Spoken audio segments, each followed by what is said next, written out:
نکته که لازم به ذکر ایام ماه محرم و حرام نزدیک ایام سوگواری است. انشاءالله همینطور که حضور ما در جلسات قرآن که ثقل اکبر بیامدگار از حضرت رسول صلی الله علیه و سلم،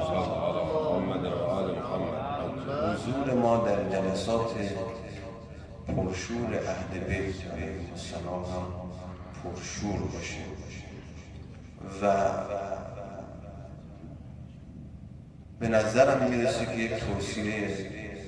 به عنوان برادر کوچکتر رو هم خدمت خصوصا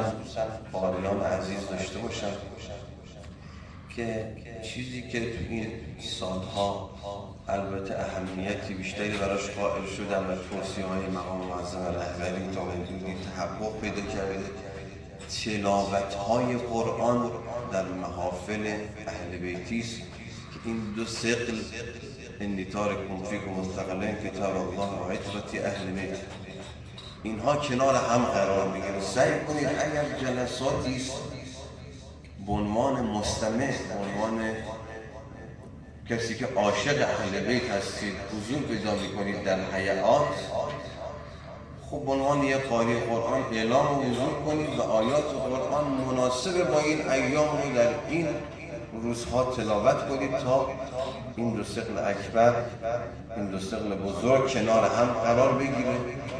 و مجلس های قرآنی و اهل بیتی رو شاهد باشید. اینطور نباشه که جلسات قرآن خالی از اهل بیت علیهم السلام باشه و جلسات اهل بیتی خالی از قرآن. این دوتا زمانی است که ما میتونیم یک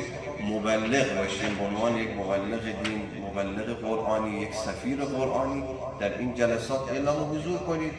و تبرکاً و تأملاً آیات قرآن رو تلاوت کنید. انشاءالله که ما رو هم از دعای خیرتون فراموش نخواهید کرد و انشاءالله من هم در این ایام به تلاوتی مناسب با این ایام رو انشاءالله در یکی از جلسات ما چه در مشهد چه در تهران